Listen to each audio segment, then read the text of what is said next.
Banyak anak, banyak rizki. Iya. Jadi ungkapan banyak anak, banyak rizki itu. Dulu ungkapan yang sebenarnya benar dari satu sisi. Tapi perlu diluruskan adanya pemahaman-pemahaman yang menyimpang dari ungkapan ini. Ini ungkapan muncul atau banyak terdengar setelah adanya gerakan KB. Keluarga berencana itu sebenarnya sebuah istilah yang bagus ya. Tapi ternyata di balik itu sebenarnya mencukupkan dengan 2 anak. Gak apa-apa keluarga berencana. Anak berencana punya anak 7. Kan tetap keluarga berencana. Punya rencana dia. Jadi memang yang masalah, yang tadi anak katakan banyak anak banyak rezeki itu, ketika orang tua ini memikirkan itu tapi tidak merencanakan. Oke betul, setiap anak punya rezekinya. Tapi harus ada perencanaan yang matang. Mau lahiran anaknya, ya dia akan bawa rezeki sendiri. Loh iya antum harus siapkan buat lahiran tuh bayar gitu loh. Bayar betul. Makanya ada orang yang berencana dia mau punya anak, dia berencana, anak nabung. Soalnya biaya untuk bersalin itu ya berapa sekarang kalau normal? Nah, berapa? 1,5. 1,5 gitu kan. Dia merencanakan. Anak mau punya anak, ya bismillah. Dan anak itu memang sebagaimana disebutkan. Bawa rizki anak itu. Tapi bukan berarti orang tua, ya sudah terserah bikin anak lagi. Seperti itu. Istrinya baru lahiran dapat 2 bulan, bismillah. Bikin anak lagi. Loh ini baru 2 bulan. Iya Ustaz, kan bawa rizki sendiri Ustaz. Nah, makanya dalam agama kita pun perencanaan itu ada. Sebagian kita menikah dan ingin memiliki anak, itu yang normal ya. Karena sudah muncul sekarang orang nikah nggak pengen punya anak. Jadi bukan lagi keluarga berencana, tapi tetap berencana ya. Berencana nggak punya anak juga. Jadi kalau dulu 2 anak cukup, muncul usaha yang lebih parah. Nggak punya anak.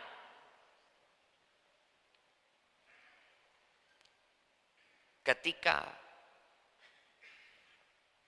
perkara ini dijadikan acuan oleh masyarakat, maka akan ada negara-negara yang tutup.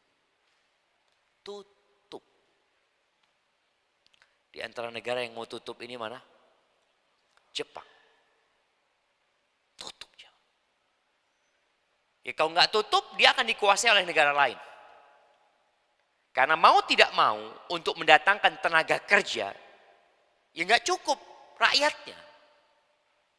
Maka dia akan datangkan orang dari luar. Bekerja di sana, bekerja. Akhirnya lebih banyak daripada penduduk aslinya. Itu kalau kita mau bicara secara rasional ya. Makanya kenapa takut? Negara itu takut. Ketika jumlah penduduknya sedikit, dan dia lihat di tempat lain, oh banyak penduduknya. Mereka akan datang ke negeri itu, kemudian menjajah negeri itu dengan memperbanyak anak di negeri itu. Jepang, ya, Jerman juga. Kemudian Singapura dikatakan, Korea Selatan. Karena muncul orang-orang nggak mau punya anak itu loh. Nggak mau punya anak bukan karena takut rizki. Kalau mereka ini. Tapi takut kerepotan. Karena mereka sudah terserang penyakit feminisme.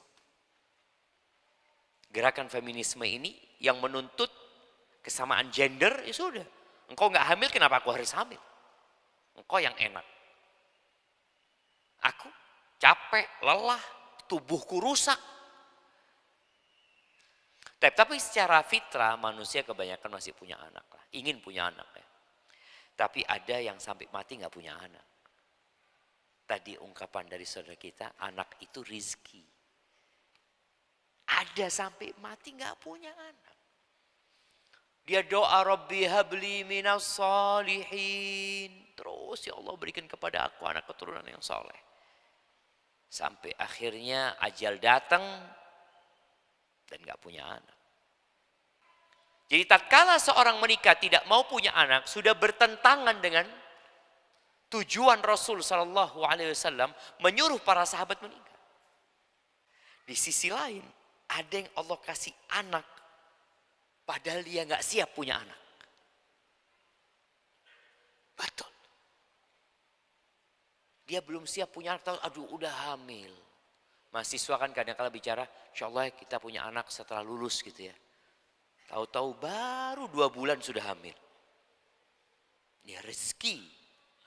Rizki. Allah berikan. Orang lain bertahun-tahun kepingin punya anak, nggak bisa punya anak. Keluar uang 100 juta, 200 juta. Ikut program, nggak punya anak. Antum dikasih sama Allah Azza wa Jalla. Maka tolong disyukuri. Tapi Ustaz, khawatir masalah rizki. Ini yang jadi masalah. Jadi masalah rizki itu memang menjadi kecemasan nasional mungkin.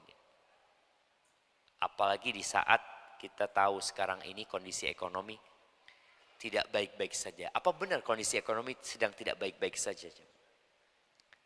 Nah, ya yang baik-baik tetap baik-baik Ustaz. Yang tidak baik-baik ya mungkin ada, dan alhamdulillah ada MBG sekarang Ustaz. Nah, itu termasuk rizki. Di mana anak-anak bisa makan bergizi ya. Itu salah satu menjadi proyek pemerintah kita dan semoga proyek itu berjalan dengan baik. Sehingga mendukung antum untuk punya anak banyak. Alhamdulillah ada proyek nih. Apa dibatasi yang dapat MBG jamaah? Enggak kan? Enggak ada kan?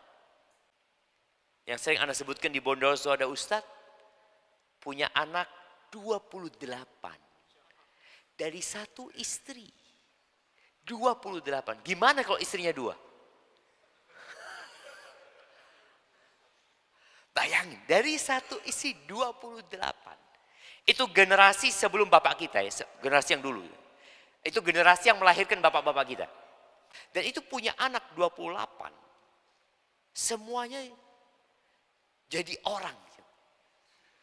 Enggak ada yang jadi macan. Padahal kerjaan orang dulu itu, dia hidup di masa setelah kemerdekaan. Kalau antum melihat. Atau sebelum kemerdekaan mbahnya itu hidup. Sulit secara ekonomi. Tapi ternyata Allah kasih. Dan saat ini bicara ekonomi, kalau bicara kita sedang tidak baik-baik saja. Orang dulu jemaah yang punya motor itu sedikit sekali. Sedikit yang punya motor. Apalagi yang punya mobil. Sekarang, apakah ada rumah yang nggak punya motor? Ada. Mungkin bisa dihitung sama jari di kampung antum yang nggak punya motor. Terus apa yang dikhawatirkan sebenarnya? Kalau bicara keluarga berencana, ya silahkan berencana. Di Indonesia ini jamaah, ada berapa pulau? 17.000 lebih. Yang dihuni berapa? Yang baru dihuni itu 6 ribuan. Anggap 7.000 lah sekarang. Tersisa 11.000 pulau belum dihuni. Sedangkan kita dikasih amanah untuk memakmurkan bumi ini. Antum bikin anak yang banyak. Satu kobilah antum taruh di pulau sana. Minta sama pemerintah, saya akan hidupkan pulau ini. Nah, kosong pulau itu jemaah. Kosong. Ketika tidak ada penghuninya, nanti dicaplok sama negara mana, dicaplok sama negara mana. Karena nggak ada penghuninya. Maka perlu, karena dulu program Pak Harto itu pemerataan penduduk ya. Dengan adanya transmigrasi. Cukup antum transmigrasi sama istri antum. 100 tahun lagi ternyata kampung itu adalah, siapa nama antum? Saat. Ini Saat. taruh di satu pulau, 100 tahun kemudian yang ada di situ Bani Sa'ad. Semua anak keturunannya Sa'ad. Wallahi sahih jemaah. Jadi kalau bicara kobilah di masa lalu itu, memang mereka menempati kampung itu ya kobilah itu. Ya suku itu. Mereka berkembang, mungkin bahasanya masa berkembang biak. Apa bahasanya? Masa berkembang biak jemaah? Ya enggak lah jemaah. Jadi ungkapan banyak anak banyak rezeki itu ya dari satu sisi benar sebenarnya. Tapi bukan berarti kita berkeluarga tanpa berencana. Yang Anda contohkan tadi, engkau punya anak, ya sudah nunggu kalau bisa anaknya ini sampai disapih. Nanti baru bicara nambah anak lagi. Walaupun enggak Ustaz, karena program anak ini 22 anak. Kalau nunggu disapih, tua istri anak nanti Ustaz. Ya sudah enggak masalah, punya perencanaan matang. Antara Hasan sama Husain itu dikatakan satu kali suci. Antara Hasan sama Husain, anaknya Fatimah, anaknya Ali bin Abi Thalib, cucunya Rasul sallallahu alaihi wasallam. Jadi setelah nifas kemudian bersih, lalu hamil lagi. Punya anak Husain. Radhiyallahu taala anhu. Ingat, anak itu enggak makan rezekinya orang tua. Anak itu tidak makan rezekinya orang tua. Loh Ustaz, anak ini sebelum punya anak gajinya 2,5 juta. Punya anak tetap Ustaz. Mana katanya anak itu, akhirnya anak itu makan rezekinya anak. Enggak. Terlalu sempit ketika seorang berpikir rezeki itu adalah gaji. Terlalu dangkal ketika seorang berpikir anak itu dapat rezekinya dari orang tuanya. Enggak selalu dari orang tuanya, bisa jadi lewat orang lain. Ketika anak itu lahir tahu-tahu dapat hadiah. Hadiah itu diberikan kepada siapa? Kepada anak. Rezekinya tuh anak. Anak itu belum lahir saja sudah dicatat rezekinya.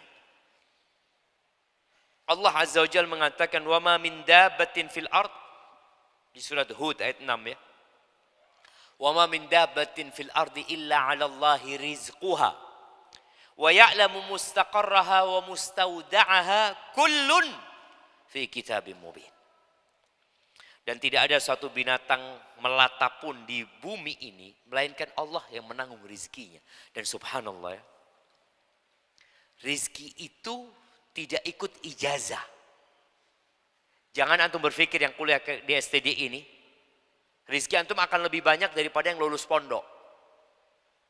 Anak S1 Ustaz, STDI lagi. Itu pondok aja. Terus rezekinya lebih banyak mana? Enggak ada urusan sama ijazah dan tidak ada urusan sama ilmu.